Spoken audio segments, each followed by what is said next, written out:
मैं हूँ मालिक। मैंने देखा है। तुमने क्या देखा है बेटे? मैंने देखा कि ये इस दीदी को जबरदस्ती अपने कंधे पे उठाकर पंपशीट में ले गया और दरवाजा बंद कर दिया। ये बचाओ बचाओ चिल्ला रही थी मगर वहाँ कोई नहीं था। थोड़ी देर बाद जब ये बाहर आई तो इसके कपड़े फटे हुए थे और ये रो रो के कह रही थी कि मेरा सब कुछ लूट गया, मैं बर्बाद हो गई।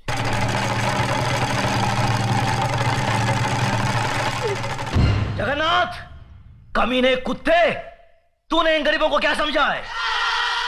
ये वो गरीब मजदूर हैं जिनके खून पसीने की बरकत से हमारी धरती पर हरियाली जागती है। हमारे सर पर जमींदारी का ताज इन्हीं गरीबों की बदौलत है, जिसके बदले में उन्हें 2 वक्त की रोटी 2 गज की चादर मिलती है। और तूने उसी चादर में घुसकर इस गरीब की इज्जत लूट ली। फिर तुझ में और जानवर में क्या फर्क रहा? मुनीम जी, देवी माँ के मंदिर से सिंदूर ले आओ। जी मालिक। पायल, तुम इधर आओ। जिन हाथों से मजबूर करके इस कमीने ने तुम्हारी इज्जत लूटी, आज ये उन्हीं हाथों से तुम्हारी मांग भरेगा, तुम्हें अपनी पत्नी बनाएगा। ये हमारा फैसला है। गजराज, अपना फैसला बदल दे। आंखें मत दिखा। ये नीच जिसके पांव अगर मेरी हवेली के फर्श पर पड़े तो फर्श गंदा हो जाए, इस 2 टके की लड़की को तुम मेरे घर की बहू बना रहे हो। तो नहीं जानता, जमींदारों में तो ऐसी बातें होती ही रहती हैं। मजदूर औरतों और मालिकों के बीच में ऐसे खेल तो अक्सर होते रहते हैं। कोई अपनी बीवी नहीं बनाता उन्हें। खामोश! मजदूर औरतों की इज्जत जमींदारों के बाप दादाओं के कोई जागीर नहीं होती जिसे वो अपनी मनमानी करे। रोन दे, कुचले, इज्जत इज्जत होती है, चाहे वो किसी ठाकुर की बेटी हो या किसी मजदूर की। पागल हो गया तू? तुझे इंसाफ करने की अकल नहीं है। तेरा अंजाम बहुत बुरा होगा गजराज।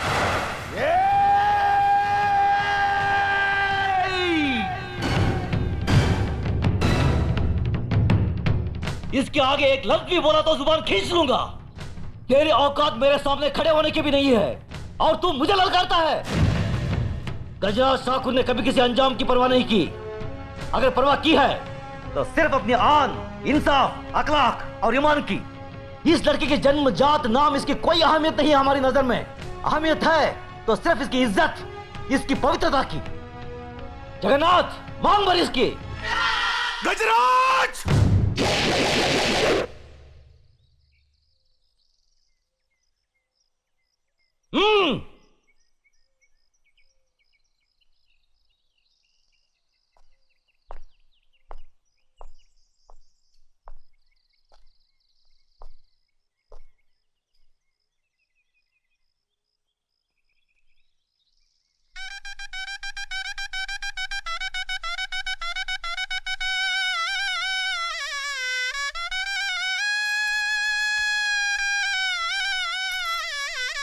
सदा सुखी रहो बेटी। जगन्नाथ, अगर तुमने इसे कोई तकलीफ दी तो हमसे बुरा कोई नहीं होगा।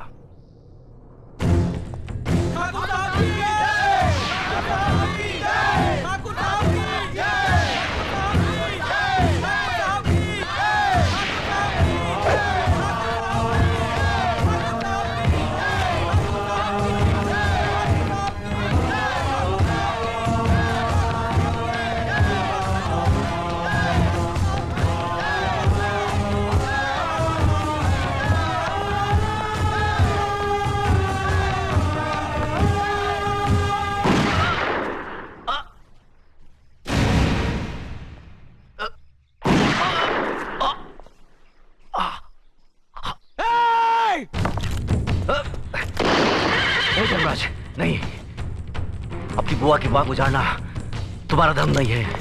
बाबूजी, बाबूजी! भैया! मेरे भाई को मार डाला। मेरे देवता समान भाई को मार डाला। ये क्या किया तुमने? ये कैसा अनर्थ किया?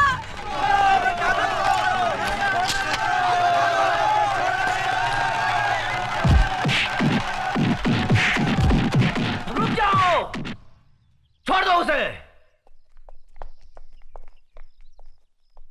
जो अपराध उसने किया है उसकी सजा उसे जरूर मिलेगी। आज से 18 साल के लिए हम रणजीत सिंह ठाकुर को समाज और बिरादरी से बाहर करते हैं। आज के बाद अगर कोई भी इसके परिवार के साथ किसी भी तरीके का संबंध रखेगा तो उसको भी यही सजा मिलेगी। यह गजराज ठाकुर का फैसला है। भैया, बाबूजी, भैया, बाबूजी, बाबूजी, बाबूजी। धर्मराज, न्याय करने वालों के लिए रिश्ते और जज्बात कोई मायने नहीं रखते। बेटे, जान चली जाए पर आन ना जाने पाए। जान देकर जो आन की रक्षा करता है वही न्यायाधीश इंसाफ के आकाश की बुलंदी को छूता है।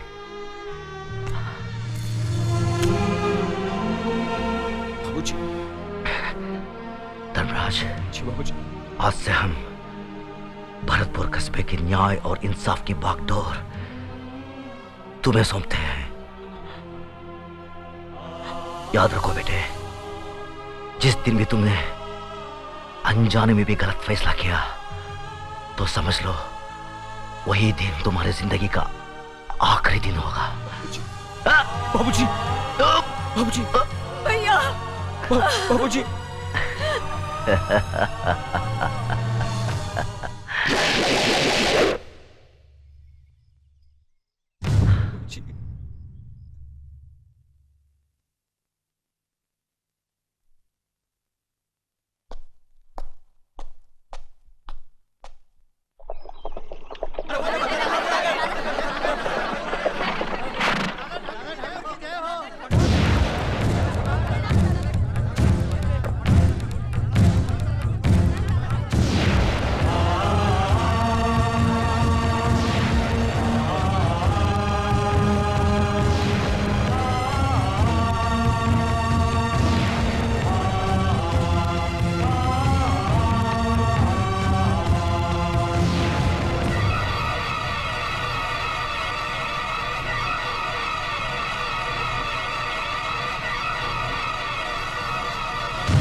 इस मामले में किसी को दादा ठाकुर से कुछ कहना है? किसी को कुछ कहने की जरूरत नहीं है। मास्टरनी की आत्महत्या यह साबित करती है कि उसकी इज्जत लूटी गई और इसका जिम्मेदार है अर्जुन ठाकुर। इसलिए अर्जुन ठाकुर को 12 साल के लिए गांव से बहिष्कार किया जाता है।